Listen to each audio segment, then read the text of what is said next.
My opponent fell for an opening trap, sort of. This is round 3 of the Metropolitan Open here in Northern Virginia, in Dulles, Virginia, and I'm playing Kritarth Acharya. He is an 11-year-old, and he's playing in the open section. He played up in the open section, and I get the opportunity to play him. And I had a horrible round 2 where I lost very quickly, and in this game I won pretty quickly. So balance is all things should be, I guess. I played e4, he played c5, and I played the good old-fashioned Magnus Sicilian with d4 early on. Technically, it's only a Magnus Sicilian if they play d6 and then d4, but tomato, tomato, tomato, tomato. D4, we trade in center. It's very unconventional because I bring my queen out early, but it gets people out of book pretty quick. He plays knight f6, I play bishop f4, and I've had this position a decent amount of times online and a few times over the board. I find this very easy to play. Or, let me take that back. I find this very difficult to play, but so do my opponents. So it kind of works out. My opponent plays a6. So putting up the light squared spikes around their side of the board, and then I castle, and it goes bishop e7. I go king b1. So if he castles, I'm probably gonna go e5, maybe start with h4. And I have a target. I'll target his king side. But he goes b5, and here I vaguely remember. I've been playing this opening for like 3 years, 3.5 years. I vaguely remember that there's the idea of e5, and if knight b4 attacking the queen, white can actually go queen e3, and after knight d5 and takes, they can sacrifice the rook and go bishop d3, and this is supposed to be slightly better for white. So yeah, the pawns aren't very impressive, and if you castle, I'm trying to remember, like maybe queen h3 is powerful because g6, so now weakening the dark squares around the king. And yeah, maybe after that you go like bishop here, rook f8, and I don't even know if you want to go bishop h6. You might even not want to go bishop h6. Maybe you go queen g3 to go h4, h5, and h6. I don't know. I genuinely don't know. Or maybe after g6 you go like knight here, but then d6 comes with tempo, so yeah, that doesn't feel very nice. Queen h6 takes, knight g5. This kind of looks appetizing. Takes, f6 maybe. It's looking less appetizing. Well, I don't know. I'm kind of conflicted on this. Maybe he actually takes. Bishop takes g6. It's kind of interesting. And it could be a draw. Maybe this is just a draw. I don't know. I did not calculate this. I did not go this deep. But I know that's an idea. So I know e5. Like I vaguely remember this idea of e5 and sacrificing the rook on d5. But so I know e5 is a very good move, and like I don't need to know theory to know that, because just I know that if I can successfully get e5 in, so I play e5 and force his knight to go somewhere. Like I know that like, hey, my knight, playing e5 opens up the e4 square for my knight to hop into d6. And I opened up my queen's vision on the h7 square if he castles. So it's actually very, very it's very easy to understand why e5 is so good. You're gaining space. You're opening up squares for your pieces. But the thing is, like, what happens if he goes knight h5? I had to think about what happens if he goes knight h5, and then I realized, oh wait. This is cool. I can go bishop c1.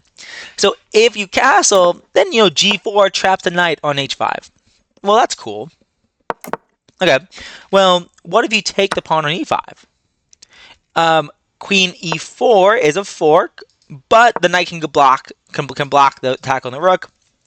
But queen e2 is what I played in the game. So this all happened. This all happened in the game. I attack both knights, and you cannot defend both, no matter what you do. And yeah, kind of a wacky position where there's like not much in the center, and like all white's pieces are in the back rank. Like Will, the person I'm staying with at the hotel, he looked so confused when he looked at my board. He's like, how is this even possible? Was kind of like what he was thinking. like how, like it looks almost like chess 960. with this piece setup over here. Anyways, he goes. My opponent goes knight f6. I take, and now I'm just a pawn up. Or not a pawn up. I'm a piece up for a pawn.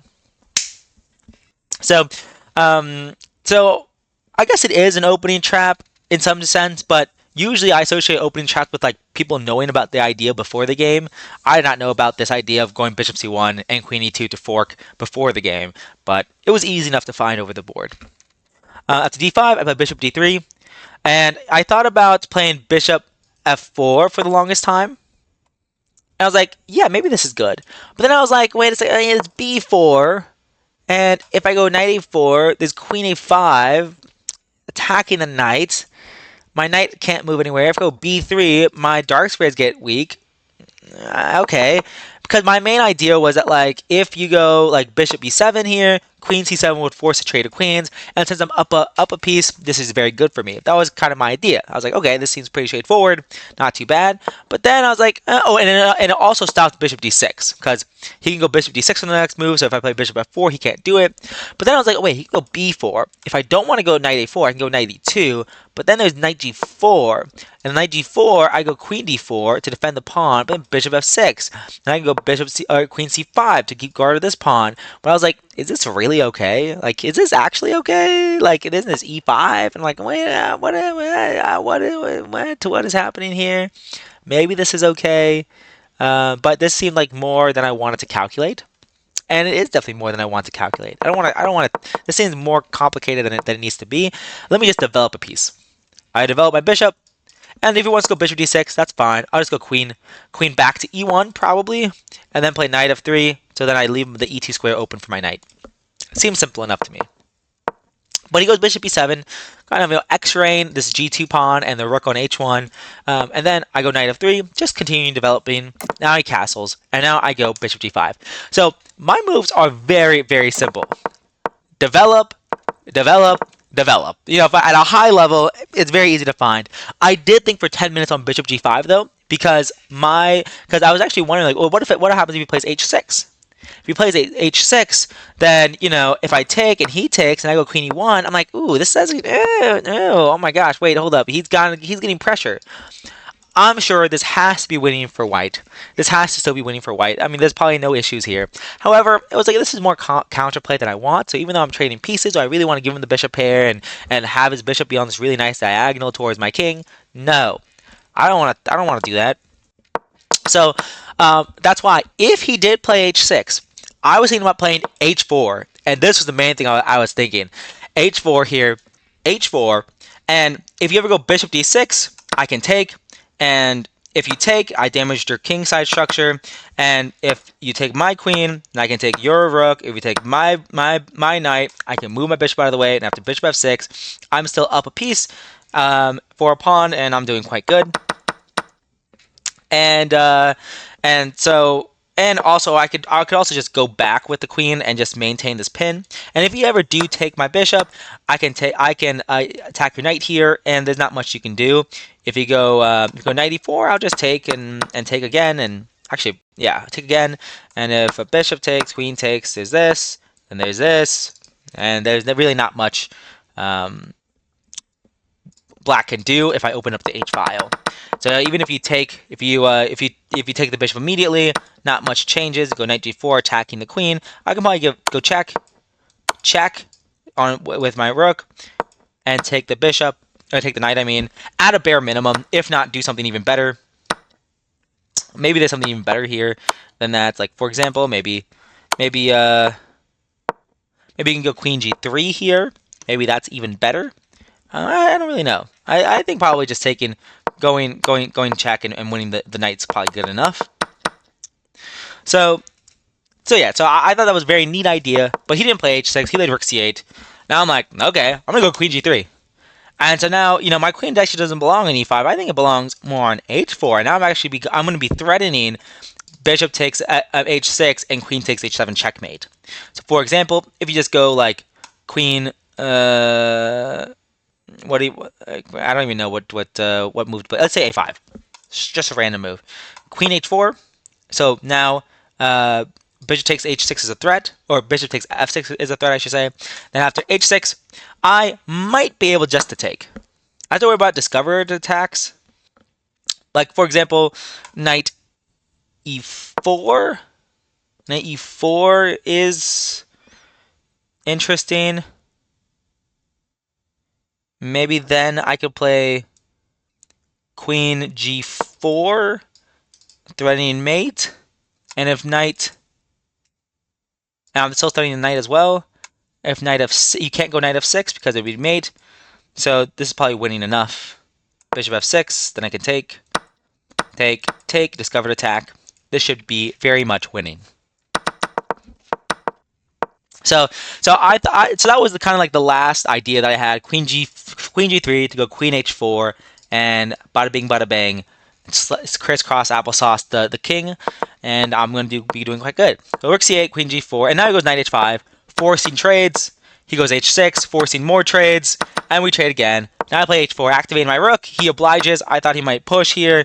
And try to go for this diagonal. If he did that, I have a couple options. One, I could play f3 to try to open things up, and then if he takes and goes d4, that's fine. f5, that's fine.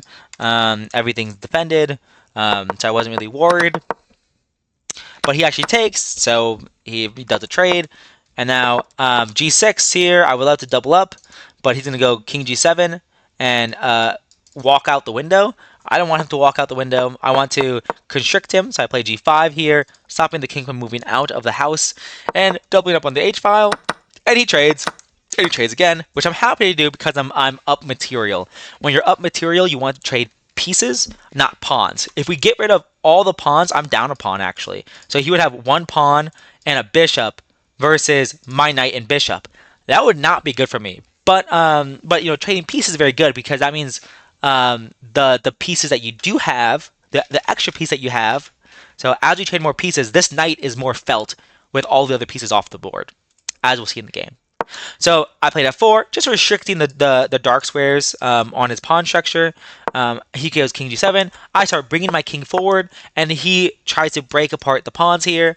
Although he's doing it very hastily, in the sense that now I can just chop, chop, chop, chop, and chop. And so now I won a pawn. So his king was forced forward. It was like forced forward with the captures, and so now I would get my pawn back, and now I just have I have an extra knight. And as we see, he pushes the pawn, and now I can just win it. My bishop guards the light squares. My knight and king attack the pawn, and he can't do anything. Goes bishop d5, which is actually a very neat idea because now if I take, he can take, and if I take, he actually can go here to try to. Well, actually no, he gets skewered in this case. So probably he was just bringing his bishop back. And I thought, yeah, this is definitely winning. However, this might be a bit more complicated than it needs to be. Looking at it now, there's no reason not to go for this. This seems so perfectly fine. But I wanted to make it more simple for me, so I just played b3. Saying, actually, you're going to have to play a4 to try to trade pieces. And now, after I chop, he chops. And now this pawn is impossible to defend. He can't go back here because my knight guards c6. So he pushes a pawn. Now I rotate my knight backwards, and this bishop still guards this diagonal very well. And this pawn is impossible to defend. So now I went from down a pawn to up 2 pawns. And now I'm just simply bringing my king forward, bringing my bishop forward. He does not resign. Most people would resign by now, but it's okay. He makes me promote. And now, actually here, I thought for like a minute because I'm trying to figure out the quickest checkmate. I was like, queen f4 is probably the quickest checkmate because it creates the smallest box for the king, I think. And then he goes forward. I go here, and he resigns. So he resigns now. He'll probably resign because I was taking over a minute on each move because I was trying to figure out, like, actually Alexander Falcon came by and looked at the game, and I was like, and I started laughing a little bit because, like, I'm thinking for over a minute on this move, trying to find the quickest checkmate. Probably king b5 is the quickest checkmate, but then I was like, but then like king d5, and if I go here, well, now the box is bigger. Like, is this really the quickest checkmate? I was like, this is probably not the quickest checkmate. Probably have to go king, maybe instead of king b5, like, whoops. Maybe instead of king b5, maybe I can go king b6, because now here, now I can go king c7, and now if he goes here, oh my gosh, wait, this is stalemate if I go here. This is stalemate. I have to be very careful. Man, what's the quickest checkmate? I don't know. Anyways, but I was like, but I gave up. I played queen g5, and then now if he goes here, I'll go here. If he goes here, I will go check here. I'll probably just go here, and if he goes here, I'll go here, and I'll get him on one rank. For example, let me just actually show it instead of just talking about it. Here, here, here, check here, check here, here. There you go. So now the king has only 2 squares, and I can bring my own king forward. For anyone who doesn't know the queen and king checkmate, it's very neat and very simple. You basically just keep your queen a knight's distance away and make the box for the king smaller and smaller till you get checkmate. Anyways, that doesn't matter too much. So he resigns after this move, queen g5. So I enter round 4 with 2 out of 3, and I'll probably be playing in 1800 or 1900. And yeah, so we'll see how it goes. 2 more rounds tomorrow, and both my games were pretty quick today, so can't complain. So I will hit the game review, and I'll see you guys in the next one. Peace.